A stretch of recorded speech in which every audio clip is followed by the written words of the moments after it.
Okay, it is just after 6 o'clock now. We've been busily running around. We've got one of our planners down. Unfortunately, she's got a car has broken down, but we're going to carry on without her, and hopefully there won't be any hiccups. So, welcome to this evening's Bursledon, Hamble, Rice and Hound Local Area Committee. I'll do quick introductions of everybody. Starting on the opposite side, nearer to yourself, we have Cllr Holland, who represents Netley and Hound North. Cllr O'Sullivan is one of the Bursledon and Netley councillors. There's Cllr Jarvis and Cllr Cross, both also from Netley and Hamble, and nearest the screen is Steve Holes, another borough councillor from Bursledon. This side, nearest the screen, we have Rachel Morris, planning officer. Myself, I'm Tonya Craig, chair of this meeting and borough councillor for Bursledon. To my left, I have Ross, the area manager, Catherine Collins from Democratic Services, Abida from Legal, and also Becky, who's our affectionately known Mini Lamb, assistant manager. We're not expecting any fire alarms this evening. If they do, go out the doors at the back there, or some of you came in. If any of you will need to use the bathroom, they're opposite us through the double doors at the back there.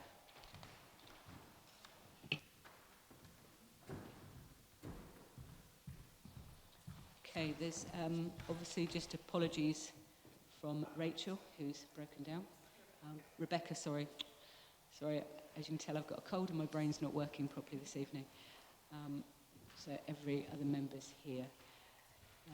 So just checking public participation. I'm just checking to make sure.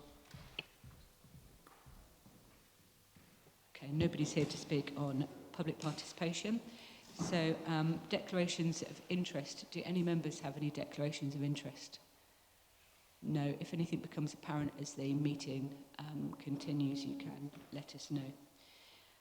Okay, minutes of the previous meeting. Has everybody had a chance to look at those minutes? Any comments, questions, anything for accuracy? No? Okay. Before I get told off, I'm supposed to read out a bit, which I always forget. Councillors are reminded that to take part in the meeting, you must have an open mind so that you can take the relevant considerations presented to the meeting into account in reaching your decision. By attending today, you have decided that you will listen to all the points of view expressed by the speakers in public and are able to participate and cannot be seen to have a predetermined to the application.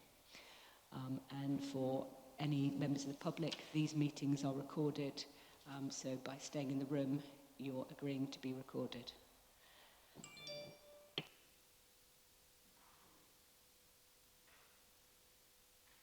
Okay, Chair's announcements.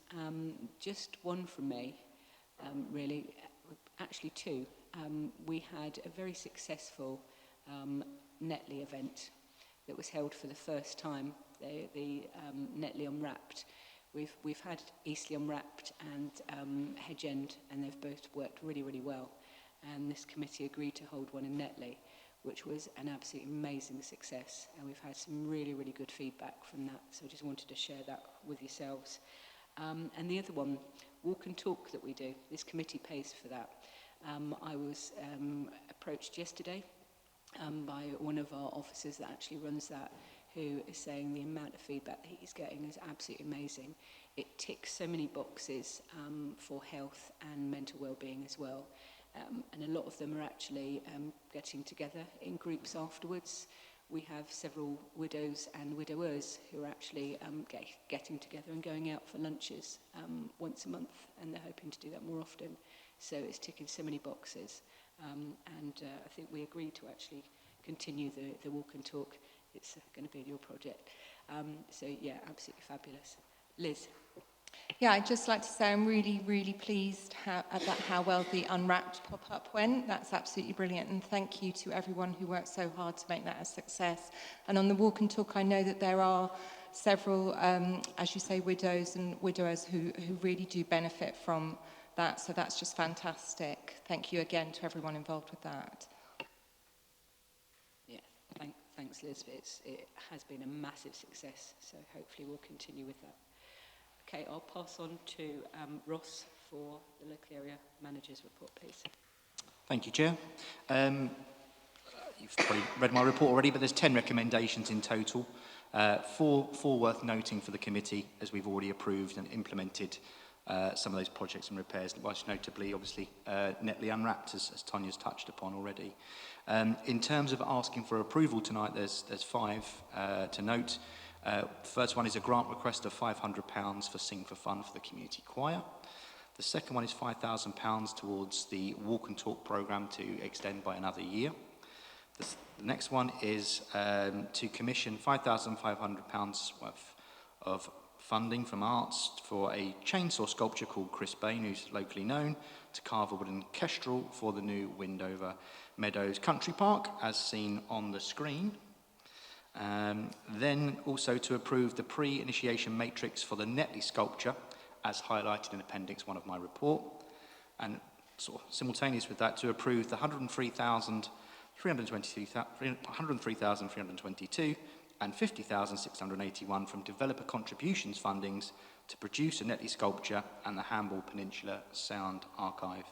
And then finally to note the local achievements by the local area committee as set out in Appendix 2. Thank you, Chair. Thank you, Ross. Comments? Steve.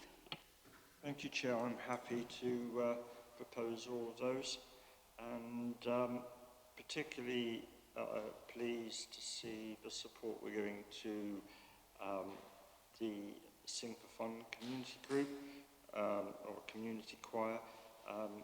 They seem to be doing a lot of good work, so that's exactly the sort of group that we need to support so that it benefits local people when it's really good. And all of the others, excellent. The new, shall we say, windhover, because we should still call it a windhover, even if that's been missing for a while. The one question we had was over the heights.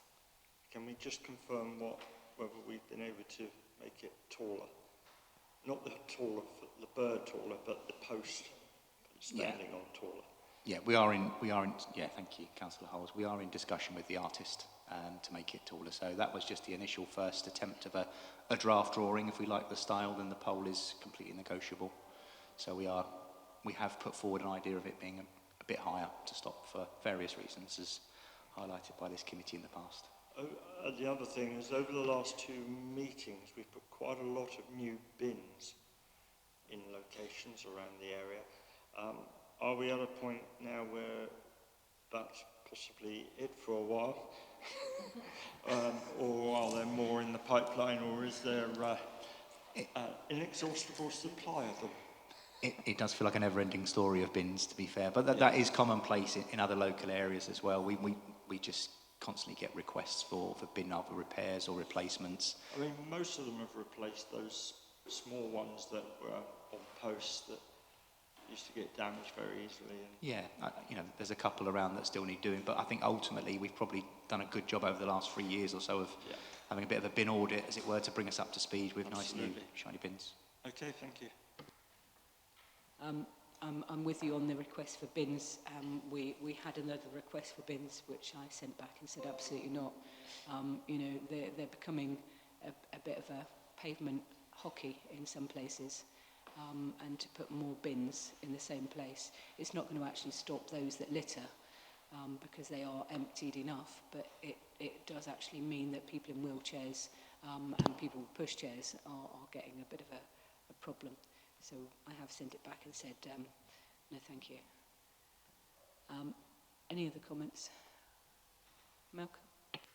I'm particularly pleased about the £550 for the Sing for Fun, because that is really important for the local area and the elderly people, because that gets them together. And I might be in it one day. Malcolm, that has been heard, and I should have said we have the mascot in the audience. So it has been heard, so I'm sure she's got your name down and will be knocking on your door very soon. Had you second those as well? Okay. Liz? Yes, I'm very pleased that we're supporting all these projects, and particularly Sing for Fun. I think it's an excellent initiative, and I'm really, really pleased about that. Thank you. Anybody else? Just to agree with what's being said, and happy that we've got so many requests for support as well, which is good. So money's going to good causes. Local ones too. Alison? And I agree with everything that's been said. Good. Good, so it's been proposed and seconded to note or agree those. Yeah, Malcolm. Okay, it's been proposed and seconded to acknowledge or agree those in the report. All those in favour? That is everybody. Thank you very much. Okay, like I said, we are one planner down this evening, so we are going to have to be a little bit gentle with Rachel. But you're going, well, you've got everything to do. First one is presentation of guidelines. Welcome, Rachel. Good evening, councillors. So I'm going to present the planning guidelines that will help you determine the planning applications in front of you this evening. So proposals are determined on planning grounds. The committee must determine in line with the development plan unless there are material considerations that indicate otherwise. The development plan in place at the moment is Eastleigh Borough Local Plan 2016 to 2036 and also the Hampshire Minerals and Waste Plan, if that's relevant. There are different processes for planning applications. All on the table this evening are one-step process full applications where all matters are considered, but sometimes you can have an outline application which would be followed by reserved matters. To not get too technical, one of my applications that you will see this evening is technically a variation to that, such reserved matters, but because of the way that it's come in as a variation, we will consider it all matters considered. There's also adopted supplementary planning documents such as quality places, residential parking standards and planning obligations. Also to consider is the National Planning Policy Framework, which has a presumption in favour of sustainable development.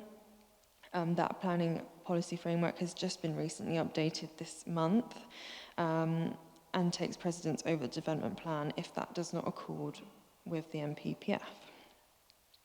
So the NPPF, key considerations is the delivery of sustainable development, meeting housing needs, promote growth of the economy, require higher standard of design, and prevent or mitigate any impacts. And like I said, that is the presumption in favour of sustainable development, unless there are impacts that outweigh those benefits. And three threads of sustainability that runs through that document is economic, social, and environmental, and they're all interdependent on each other and mutually supportive.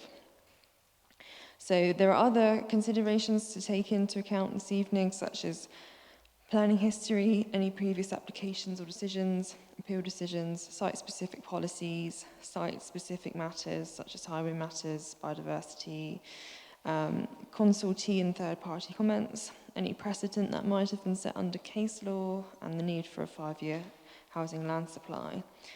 There are some issues that can't be considered, such as moral, racial, religious views, devaluation of property, loss of a private view, any breach of covenant, matters covered by other laws or legislation, such as building regulations, personal views about the character of an applicant, and any other civil matters, such as boundary disputes or private roads. So, and when the decision is made, that could be contrary to the recommendation that's on the table tonight, must be explained with clear reasons. If the option was to defer to seek amendments, again, these must be clearly indicated. If the option is to add any further controls, then this must be reasonable in terms of planning. The local planning authority is required to consider where otherwise unacceptable development could be made acceptable through conditions, and there are 6 tests for these conditions: necessary, relevant to planning, the development to be permitted, enforceable, precise, and reasonable in all other respects. Thank you. Thank you very much. I will let you change your screen and straight in with 1 latterly. Close, please. Yes, so this is a tree application. I must confess I'm not a tree officer, so my expertise is very limited on this, but I'm here to present this on behalf of our tree officer. So this is a proposal to fell 1 lime tree at 1 latterly close Netley. On screen you can see the location plan. The green circle was showing the corner of Latterly Close, and that's where the tree is located. It should be noted that this location plan doesn't show any other trees that are actually in place. We just have a few images to show. So this image shows the subject tree from within the application property. The dwelling can be seen to the far left, and the photograph is taken approximately to the northeast. This one shows the tree outlined in its setting amongst other trees. And the tree is more obvious as you travel into Latterly Close. Again, this photo is taken from the southeast. This one shows some fallen deadwood collected on the site, but the route you can see next to it going through the resin is not the tree in question. So some considerations here. The subject tree is located to the rear of the application property. It's part of a group of trees that is located between Netley Lodge Close and the application property. The tree is an elderly mature to mature specimen with long potential retention span. The tree appears outwardly to be in good condition. The tree is visible from the front of the property, partially obscured by the dwelling and the adjacent offside oak trees. The clearest view is from Latterly Close, looking east. The tree has canopy dominance over the adjacent group. Though not prominent, the tree is close grown with the adjacent group, which collectively provide good amenity. The proposal would result in the loss of the amenity provided by the subject tree. Justification is that the tree is dangerous. Whilst the tree has dropped several pieces of dead wood, this is not unusual. It does not appear to be indicative of the decline of the tree. Removal of dead wood is exempt from regulations. No other evidence has been submitted to demonstrate that the tree presents an elevated risk. So the recommendation is to refuse due to unjustified in arboricultural terms and result in a loss of amenity. Thank you. Thank you very much.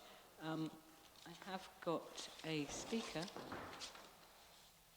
I think it's John Dorby. Do you want to come up to the front, John, for us? Thank you.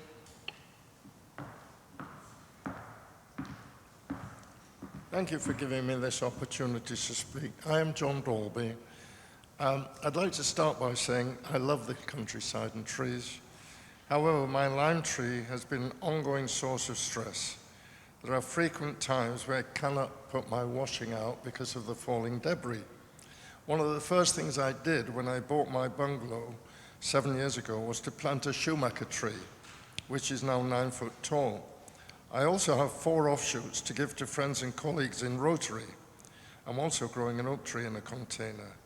With each storm, I have concern as to whether there will be a repetition of the previous lightning strike, which occurred 5 years ago at 10:45 at night, when I was watching television. According to the aerial expert who I called, the lightning had hit the tree, come down the tree to earth, found my external lights on the wall and the patio, which provided a pathway into the house. It did everything to destroy every piece of electrical equipment I had, which cost over £4,000 to repair. That included a little halogen light that shattered the glass all over the lounge. I have been concerned every time there's a storm now, am I going to get a repetition of that? In the recent rejection of my application by SK, I do not know another name, who purported to be from Eastleigh Council, who I now find is from Hampshire Council, she failed to mention the damage to all my electric equipment and broken table glass, resulting from the previous strike, as I say, was over £4,000 worth of damage. At 88 years of age, I'm a blue badge holder due to mobility issues. With the removal of this tree, I will be able to enjoy my garden and sit out without concerns. Double figures of local residents have signed a petition approving the removal of the tree with not one single objection. I've asked all the neighbours because I don't want to go against the neighbours I've got. I wish to confirm my previous offer, which was not taken up, to replace trees anywhere that Eastleigh Borough Council determine, say 2 or 3 trees or whatever. I just want to enjoy the rest of my days in my garden, where at the moment I can't even put my washing out on occasions, not every time, but on occasions due to falling debris from the tree. Finally, I'd like to acknowledge the total support I've had from Ross McLean for a layman like me to prepare the application which is in front of you. Thank you for your time. Thank you, John. Anybody else want to speak on this application that hasn't signalled? No. Okay, members. Steve. Thank you, Chair.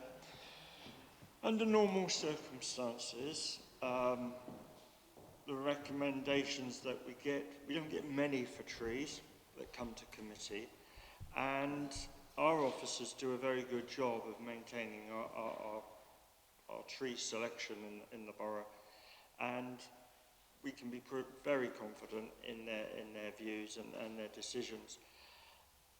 And these are based on planning law. We've got one that's actually at appeal at the moment, just down the road, where I believe it's oak tree, but it is completely covering a garden, the canopy, and they've asked for it to be cut down, or the branches to be removed, and it's now gone to appeal because we refused it, but we refused it on planning grounds. It's a perfectly healthy tree, it's got a beautiful canopy. And unfortunately, our officers have to follow that line, and they have to make the decisions based on the guidance they get from government. About 3 years ago, I sat in this room, and I had an application which came before us for a new house, a new bungalow. The reason why that bungalow was being sought, permission for that bungalow was being sought, was because it was for a gentleman who had contracted the awful disease, motor neurone disease. And we were in a really difficult position because that property was actually in a conservation area.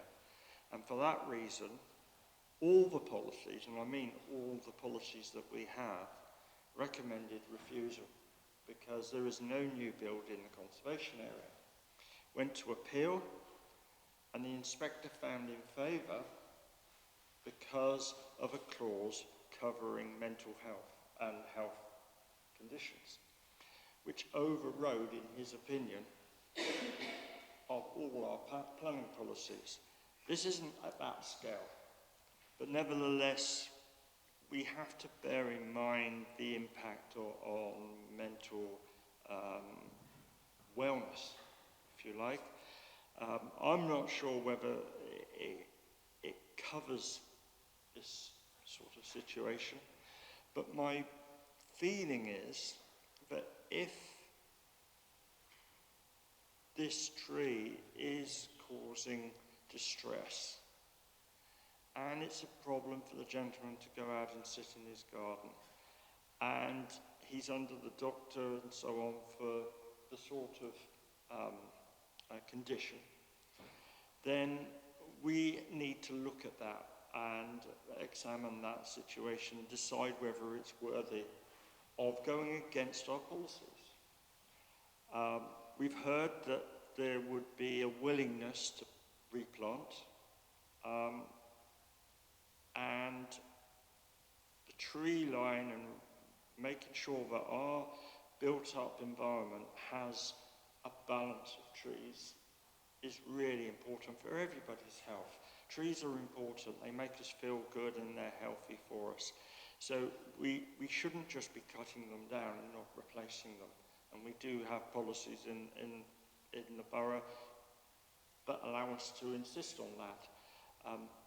I think in this case, weighing everything up, I think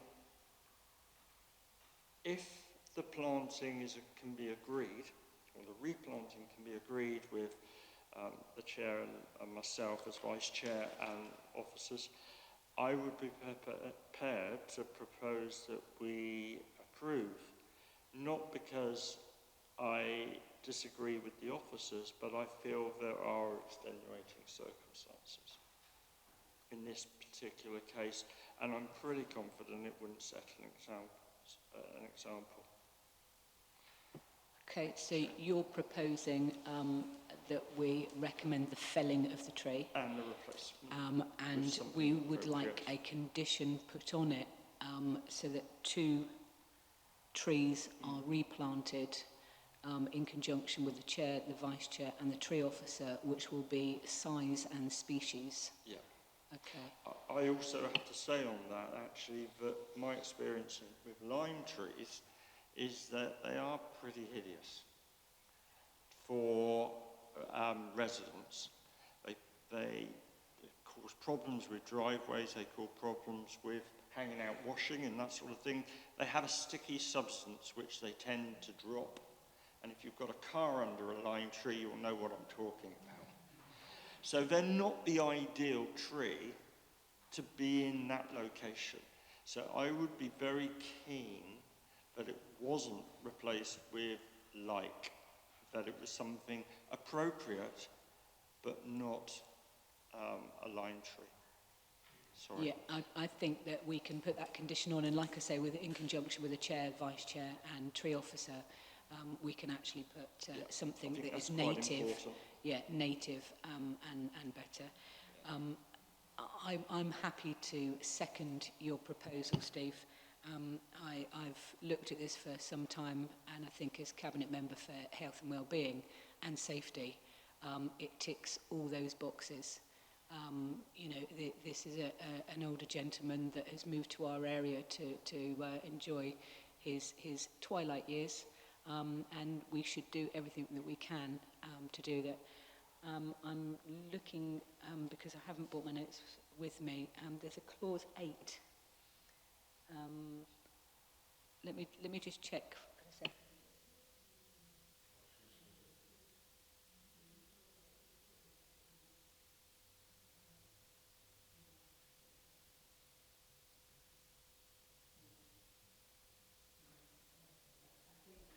It's because it's not of significant amenity value, the loss of this one tree. So I think that's we need to just put that on there. There are other trees in the area, so it's not like, you know, this one tree that's been there. Those trees can actually branch out and fill that gap. So I'm quite happy to second that. Other members, comments, questions? Malcolm. I'm quite happy to agree with the approval, but I'm just saying, for his say twilight years, as you say, because I'm nearly there. But it is nice. It's quite relaxing and nice to be able to sit out in your garden and have no problems and stress of worrying about trees. lightning strikes is part of nature, so it may be that this tree is prone for that. But I'll be more concerned about the tree where the twigs were alongside that brick wall myself, but I'm happy with that. Jane. Thank you, Chair. If I was to look at this purely on planning guidelines and the recommendation we've had, and sort of going down and also, you know, having a look around the area, it has a sort of wooded feel to it. And my initial reaction was that if the tree was felled, then that line of trees would be broken and it would have, there'd be a gap. It would be like a sort of teeth with a gap in it. And it didn't seem right. But listening to Mr. Dolby this evening, I quite understand his concerns over the lightning strike. That must have been particularly scary. But something I think is particularly important is that he's obviously got the support of his neighbours. So nobody's going to be complaining about, you know, what have you done to this tree? We've had the tree cut down or anything. And I think that's really important. And I think also the fact that he's gone round and asked his neighbours rather than just making the decision himself. So bearing all that in mind, yes, I would support the felling of the tree. Thank you, Chair. Thank you, Jane. Anyone else? No? Very, very quickly, Malcolm. It's just generally, if you get rid of one tree, it lets the other ones flourish, depending on the tree. Because I removed a tree from my front garden, which is a fir tree, but the other trees flourish much better. So it may help the other trees along to branch out. Yes, excuse the pun. But yeah, I think you know, it's fair to say that I'm a bit of a tree hugger, and like Jane, you know, you don't want these healthy trees felled, but I kind of think, you know, it will actually improve the health of the other trees around it. It'll improve the health of Mr. Dolby in so many ways, being able to set out his garden. So it's been proposed and seconded to permit the felling, which is against officers' advice. I would also say that this isn't setting a precedent, so I would like that on record. This is not to set a precedent for felling TPO trees. This is on health grounds and amenity for the resident. So it's been proposed and seconded. And the replacements, the conditions already on there for the replacement. Yep, replacement 2.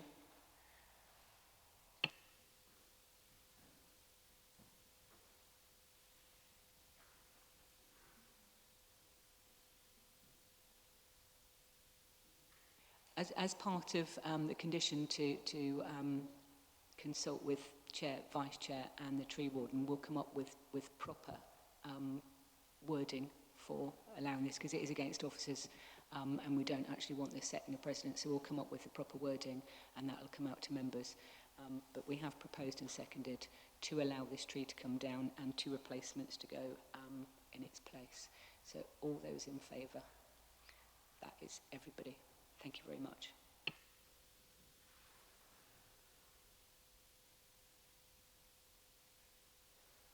So, okay, we'll go straight on to the next application, and this is the land north side of Grange Road, and for the variation of conditions.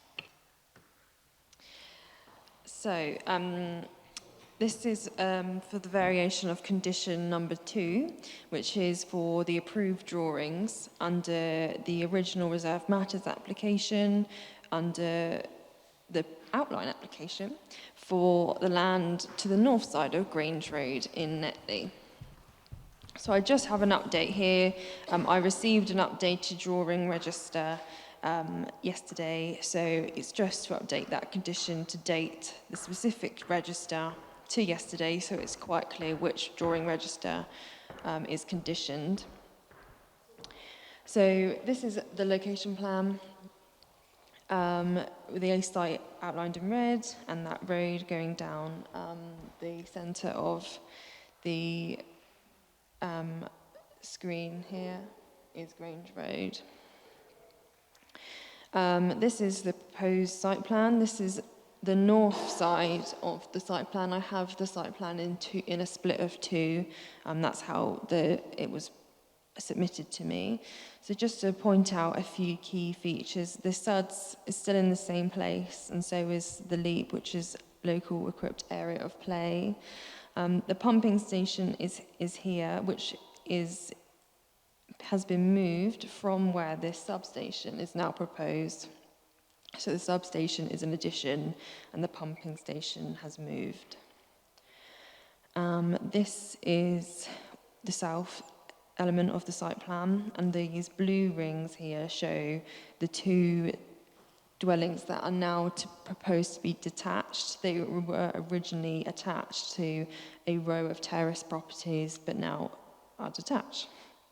So I'm just here this is just the site plan that was originally approved. So very, very similar. What I've highlighted to you just now is the key changes. This here used to be the pumping station. And you can see here and here is where the buildings were originally attached. So these are the proposed elevations for plots 79 to 82, where 82 is now a detached dwelling, with the rest still attached to each other. I'm showing the different elevations. This is what was previously approved. So if I just flick for you, they are very identical, pretty much. A few extra windows, a detachment, a garage. This is now a carport and was a garage.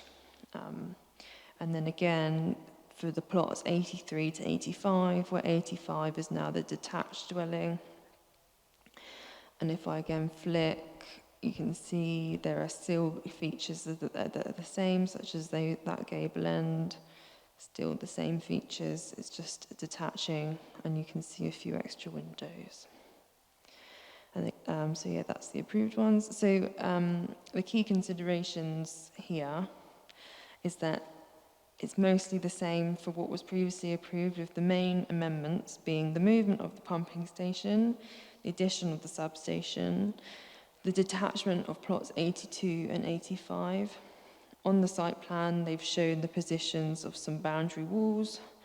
They've adjusted some levels for drainage, although the drainage is still being considered under a discharge of condition application. They've removed some internal footpaths. There's doors added to garages, just internal alterations, elevational changes, and some window changes. So these are all changes that are minor in nature and do not materially alter the character or appearance of the overall scheme. And the proposed changes will not materially alter the relationship of the development with the surrounding neighbouring properties and remains acceptable from residential amenity perspective. So the recommendation is to permit, subject to the conditions in the report, with that update, just to date the drawings register as well. Thank you. Thank you very much, Rachel. I've got a question right off. There is nobody wanting to speak on this one. Just that bit that caught my eye, the removal of internal footpaths. Do we know which ones they are? Because we should be promoting health, and if it starts to affect not being able to get around the site and not being able to walk around properly, I have a problem. So my understanding is that you can see on this original approved site plan, there was a footpath around the leap. And like I said, this leap is still in place, and ultimately we would still expect footpaths to be provided to serve that leap. They've removed them from the plan. You can still see there are internal footpaths here and here around, so you can still see there are footpaths around the roads. My understanding is it's just to that leap area. We wouldn't encourage walking around a SUD feature anyway, because it could be a safety risk. So it's just to that leap area as approved here. that explains that, but I'm still not particularly happy because there's lots of trees in there and it's about getting people out and enjoying fresh air. So, and it's that thing about assumption and expectations, and then the developer says, well, it wasn't on the plan, so we don't have to do it. That's a concern. The landscaping is indicative, so that would still be approved in full in a landscaping scheme, as would the LEAP details. So on this approved plan, this is indicative landscaping. It doesn't mean that there is removal of landscaping. It's just this plan doesn't show any indicative features. Okay, thank you. Liz? Yeah, I have a few concerns, but also I have noticed that there have been responses from some of the local residents in relation to the electrical substation. I'd like to know why it was decided to add it to the plan, and, you know, at this stage, what's going on. I can't speak on behalf of the applicant as to why they decided they needed it to be added, but as I say, they've replaced the pumping station, which I think this is more, the pumping station's moved to lower ground to help with pumping of water. So that explains why they've moved the pumping station. And the substation's been added there. Again, I can't speculate as to why they've done that, but our environmental health officer was satisfied with that positioning, and we have also added an additional condition to the previous reserved matters application that requires acoustic attenuation to be submitted to us before the use of this substation, so that we can be satisfied that any noise emitted would not be onerous. Other members? Malcolm? If they've moved the substation to that position there, added a substation there, on that road there, people will park alongside there, but you've got to keep away from the substation for access, so you could be losing parking spaces there because people parking on that side, as people do, or may cause a problem? Belief is that there's a designated parking spot for the substation where engineers could come and park their car to do servicing to the substation, and this has been in addition to the parking provision that was on site as existing. So in theory, that substation placement hasn't altered the parking on site.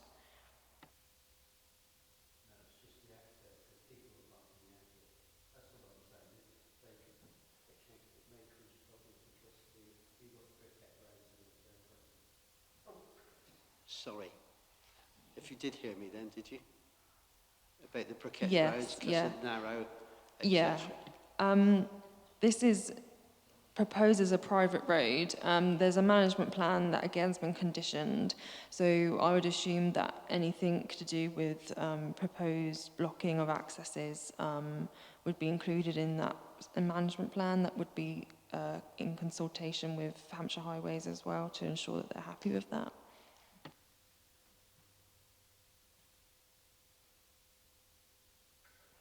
As usual, is this road to the standard for adoption from Hampshire County Council? Sorry, what was that? Is this road going to be adopted for Hampshire County Council, or is it going to be a private? It's a private road. I thought we were going to try to get all roads access to housing sites to be adopted by Hampshire County Council standard. There's no legal requirement that a road has to be adoptable.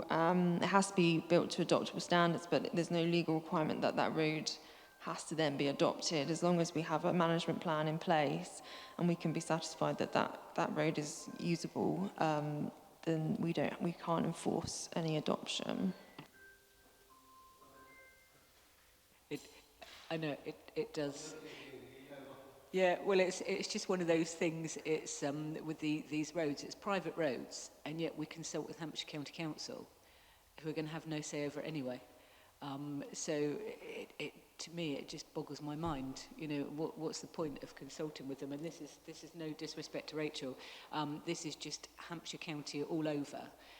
they come in and they say, yeah, it's fine, but at the end of the day, they don't really care because it's not going to be adopted by them. It's going to be a private road, and we know exactly what happens on these private roads.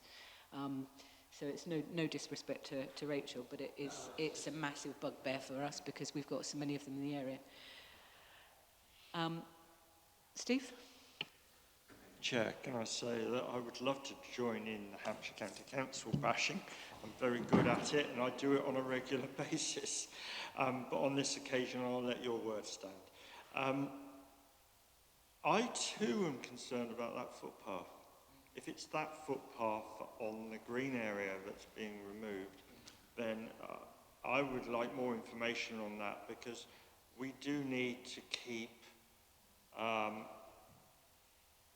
footpaths. We need to have footpaths that actually serve a purpose and allow people to walk and use the area. We know on the Kingfisher estate, where we have tenuation ponds, that the residents do walk around those, and they do like to see the water, and we've even got duck houses on there now, and people have made them their own, and not so much fun when they flood and go into neighbouring properties, but that's another story. I'm sure that won't happen here. But nevertheless, the footpaths are important in that area, not just on the roads. But certainly I would like more information on that, because that does concern me, just removing those, because it's convenient and cheaper. That's not really a reason for not having them. As far as the alterations to the housing is concerned, the separation of the properties. Carry on, Steve. It's just that the screen's disappeared, so... As far as the houses are concerned, it doesn't bother me if they're being split into two, or they stay as originally planned.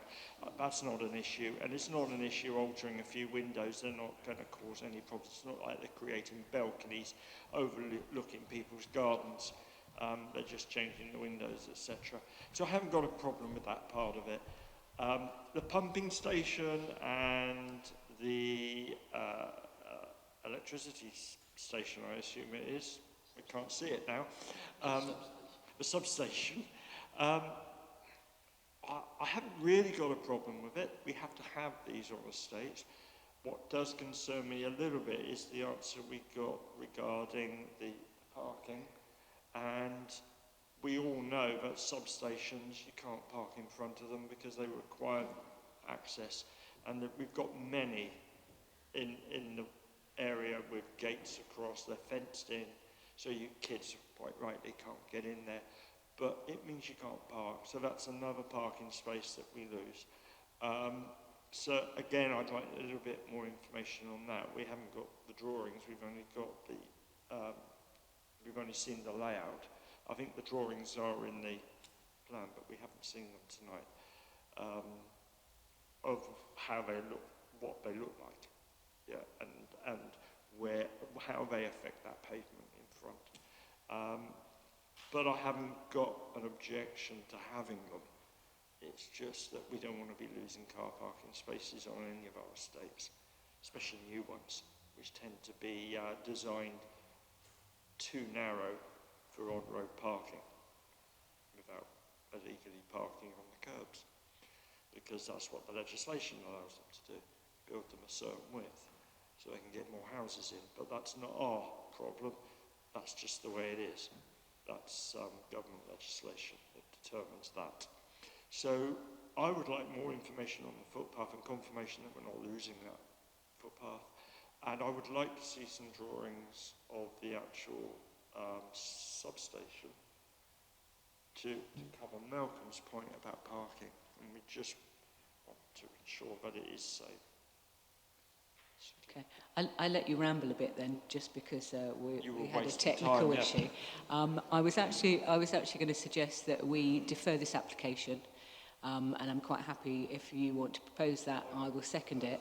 I don't have an issue with the houses becoming detached, because I think it allows. It's not a big concrete jungle. It allows views through, so actually it opens it up. But the fact that the pathways have gone. from that, and I don't want them to go because that was the original one which we agreed this on. I'd like to see more around that. I'd like to understand more around the noise from the pumping station and the substations as to how close that is to residential that is there now and what it could mean to them. Also understand a bit more about the noise acoustic protection for those neighbours. Yeah, pressure on parking. Because we did actually say quite a while ago about not having these private roads because they do cause problems. The application we've got coming up shortly, we know that through our inboxes how many problems with people just parking at the end when it's a private road and the hassles it causes. So, yeah. Any other comments or questions from? I also wonder, is it usual to site a leap next to a substation? Leap is a bit further away. Okay. But do you want to answer that, Rachel? I'm not aware of any guidance on that. Ultimately, I think that is probably further than it looks, and I could have if we're going to defer, I can check that, but I'm not aware of any standard guidance on that. If you could just check that and then save more questions when it comes back later. Are there any other concerns that any member has? Because now would be the right time to ask Rachel to check them before it comes back to us, and we're asking those questions later. Jane?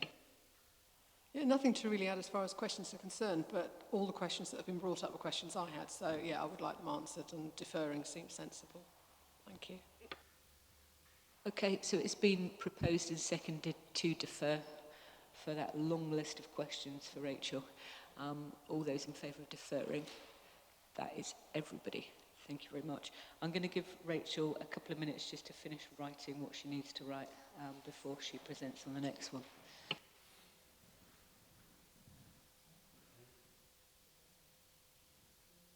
We're just going to take 2 minutes just to make sure that we've got this before we come in. We don't want to start the new application whilst we're still thinking about the last one, so just bear with us 2 minutes. Thank you.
This always makes me laugh because when we have one of these little breaks, it's you're like feral school children that you just sort of go. Okay. Right, I'm going to call order again and get on with this last application because we do have residents here, so we don't want to keep them all night. So we'll go straight back to Rachel for 12 Goslings Turn and Malcolm. We're going to move on. Yes, so this is 12 Goslings Turning for the erection of a demountable cat hotel in the rear garden. I have some updates for you tonight. So there's the addition of an informative on the decision notice, which would read, note to applicant, the applicant is advised that this is a private road and as such, other agreements may need to be secured outside of the planning process with other landowners of this road in relation to maintenance. I've added in the section plan to the condition number 1, which lists plan numbers. This is just because the section plan was not available until after the report was published. And there's just a typing error, missing word on paragraph 34. The word not should be added in, so it would read, in summary, the proposal is not considered to impact on the amenities of the surrounding occupiers and therefore complies with policies DM1 and DM8 of the local plan. So here's the location plan. The site's outlined in red, and the blue just signifies land that's also within the applicant's ownership. And you can see here there's a side access road to some rear garages here next to the dwelling. This is the site plan. You can see here the Cat Hotel is outlined in red to the north, west of the plot. So these are the elevations. You can see this would be the elevation as seen from the dwelling, looking up the garden. This is the front of it that you would see looking west, and this east, and then north. This is a proposed 3D image of what this might look like. Here's the section plan that I referenced earlier. And you can see that there would be some excavations carried out to put this Cat Hotel in the ground slightly, and that this here shows the fence to the neighbour, so you can see it sits quite low in the plot. Here are some site photos with A. I've labelled them A, B, C, D, E. So A is showing the location of the Cat Hotel in the northwest corner.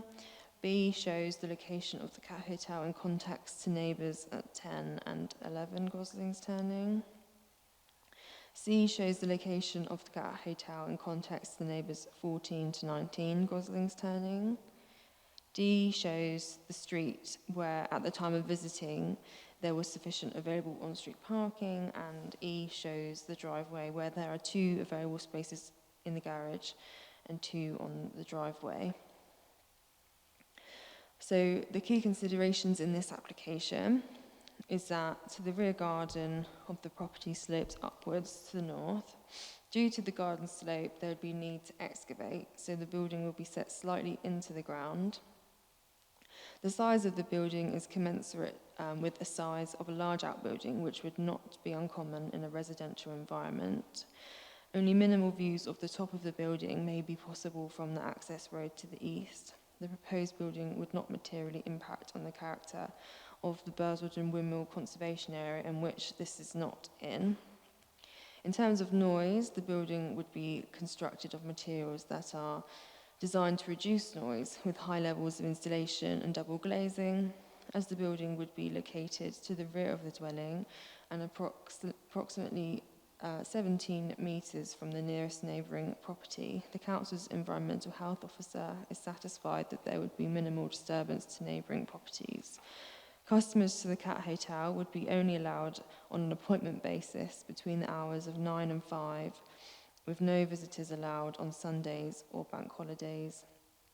The hours of operation and appointment process would be secured by a condition, and on this basis, it is considered that the use would not result in any significant disturbance to neighbours from vehicles.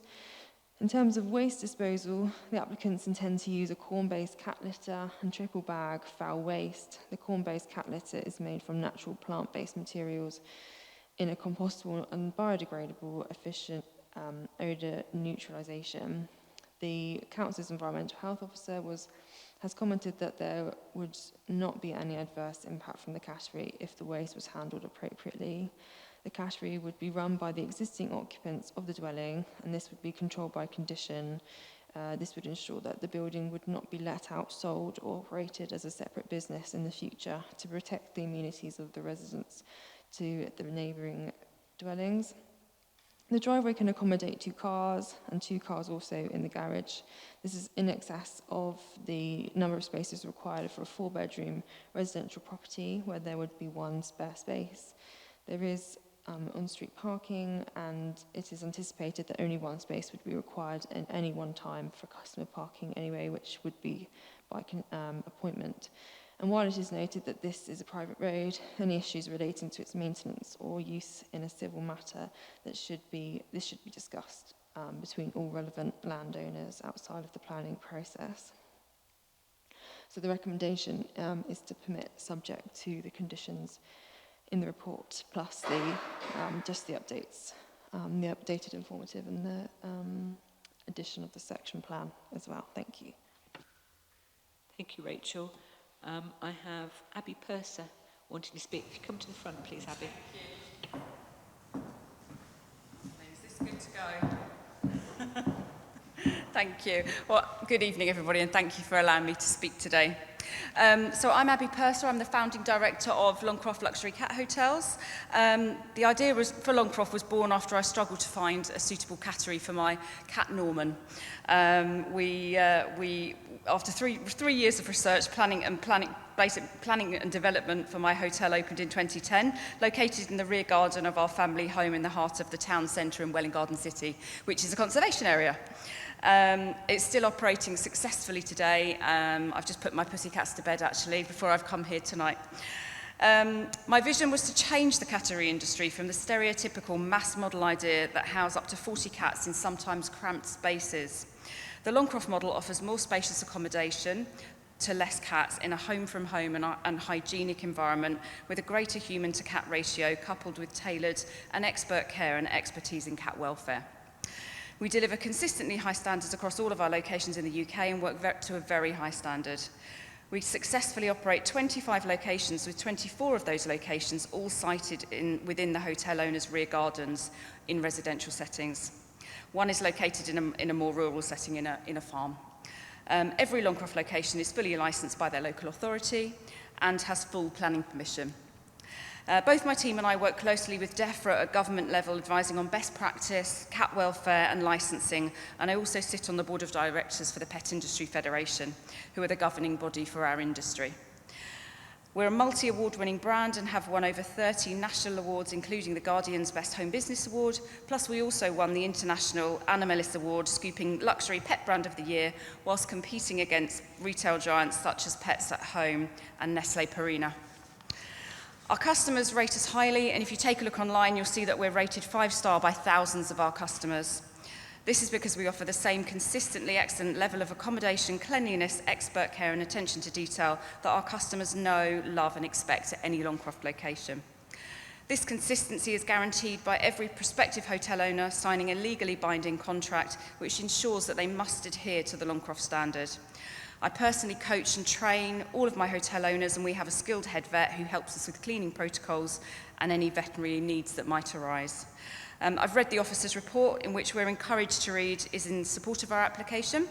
We also note that there are some conditions that have been drawn up, and we're very happy to accept and abide by them. And if you have any questions, fire away. Okay, thank you very much, Pleasure. If you'd like to take your seat. Yeah, sure, no worries, thank you. Members, thank you. We have had it cleared from legal and democratic even, that the cat lovers among you do not have to declare an interest as a possible customer in the future. And I say cat lovers among them. I'm more of a dog lover, I'm sorry. I don't think I have to declare an interest. It's just a preference, and a scratch on my finger from a nice little cat that I was actually giving a treat to earlier proves why I'm not really a cat lover. It won't affect my decision this evening. But Liz, members. I just wondered how it's heated. How would it be heated? Liz, sorry, you can't ask questions directly to public.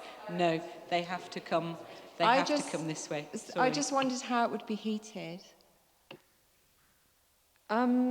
I know that we have a condition about any additional ventilation having to come through via condition, but unfortunately I would actually refer to the applicant on this because I'm not 100% sure myself, sorry. Okay, this does go against the grain, but if you're very quick, I will ask you. Okay. There's no vibration or noise, they're electric, they're low voltage and thermostatically controlled, so there's no noise related to the heater at all. So they're a little panel heater, about this big. Thank you. Steve, Thank you, Chair. cat lover number 1. Can I declare that I've received 3 letters of support from my cats? I am a cat lover. We've got 3 of them, and we do use cat hotels. We've used various ones around the area, so I know what they look like and how they operate, and I know that you have to book in. I know that you have to make an appointment. You can't just turn up. It's all very carefully regulated, and I fully understand that. And what's interesting tonight is to hear that this is actually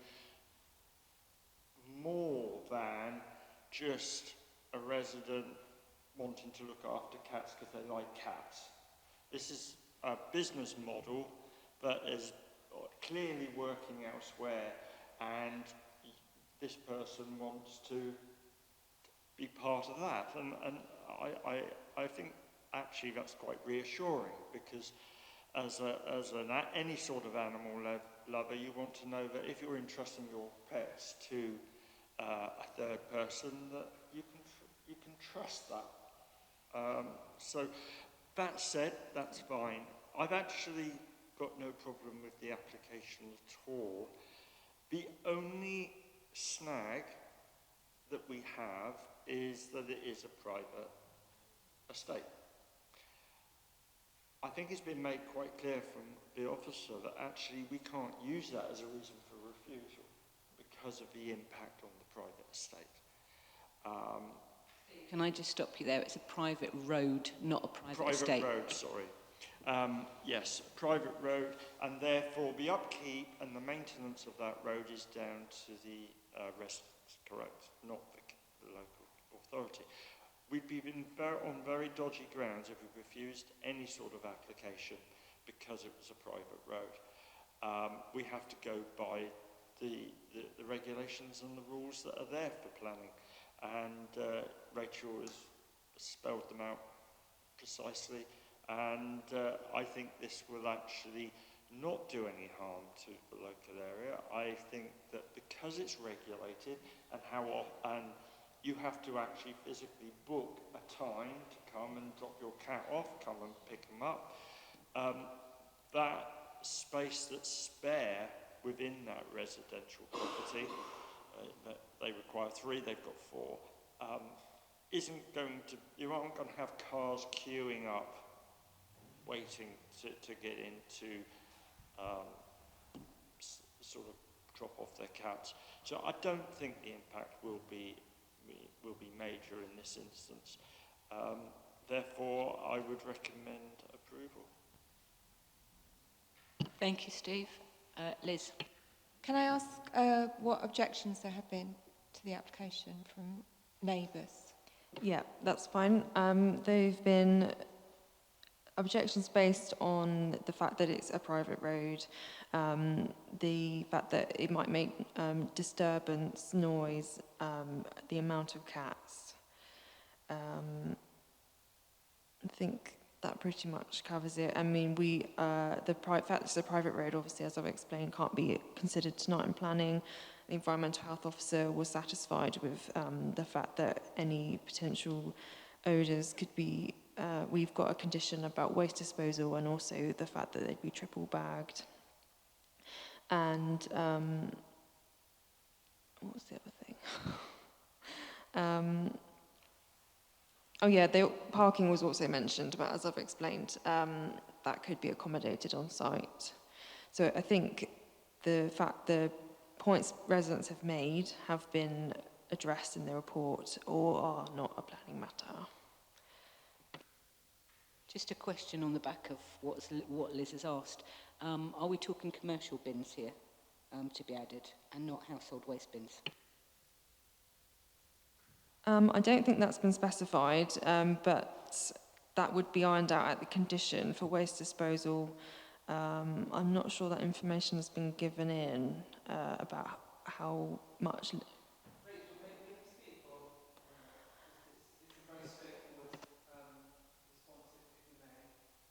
If it's very quick. It's a 240 litre specialist bin that we have. It's the same size as a normal sort of brown bin, if you like, that's collected once a fortnight. And that's collected from private businesses? From private businesses. Or the local council. Yeah, what I meant is business rather than commercial. Commercial rather than residential. That's fine. Yeah, thank you. Okay, other members? Malcolm. I've got a cat, but it's not mine. Okay, but 2 dogs is okay, but the cat is we do board our cat at a hotel. The traffic movements, because of the timing, is fairly minimal, because they're within a half-hour space of each time. I would take that as normal run of traffic. The waste, I think, has been dealt with. And the noise, with those buildings, you will not hear a lot of noise. So I think that's a misnomer. So, and the smell from them, you will not get a smell from them unless it's really badly run. But by the regulation dealing with DEFRA and all that, I think it'd be no problem at all. Does that mean that you've seconded? Okay. Any other comments, questions? Jane? Thank you, Chair. There is very much a local need for this. I think it was about 6 catteries closed locally about 3 years ago, something like that, because I think there was a change in regulations for keeping cats and a lot more paperwork involved, etc. So certainly I don't think you'd be short of customers. I noticed there were concerns from the parish council that it might be noisy or smelly or a well-run good cattery is neither, certainly not in my experience of visiting them. Obviously, they're cleaned out regularly. Cats tend not to be noisy unless you have the odd Siamese in there somewhere. And they just, tend to chill out, basically, while they're there, because they're only there for a short time. So I would certainly support it from that point of view. The number of pens is only 7, so it's not exactly as if you're going to have queues of traffic arriving. It's going to be a fairly limited number. There's enough parking to manage that, and I think it would meet a local need. So yes, I would fully support it. So would my cat. Too much cat talk in one evening. Any other comments or Alison? My only concern was the waste disposal, but that's now been covered, so thank you for that. Thank you.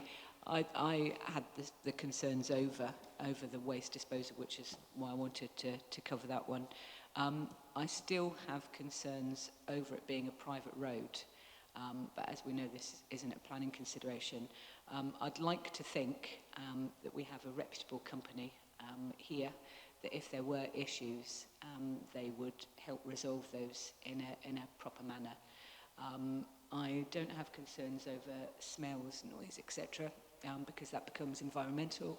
So any of those poor cats that are taken to these cat hotels and treated badly, they're quite quickly closed down anyway. So I don't think that there's an issue with that. So it's been proposed and seconded to permit. All those in favour, please. That's 4. Against. Abstentions. That's 2. So that's been clearly permitted. Excuse me.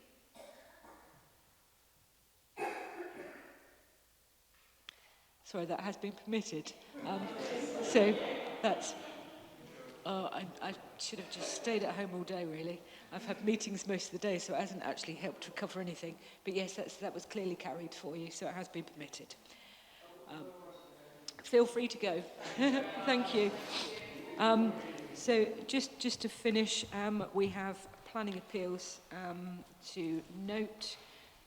Glenrosser, One Rope Walk, the Bursledon Congregational Church have all been lodged at appeal, and we have 13 Satchel Lane and Myrtle Cottage that were dismissed at appeal, both of those delegated decisions. So that's it. Steve. Yeah, I just wanted to say what it shows is that sometimes, well, when we make decisions, we get it right, and when officers make decisions, they get it right, and our delegated record is very good. So, thank you to the officers for those. I think that goes without saying. We've got faith in all our officers. Well, some of them anyway. Some of them. No, most of them.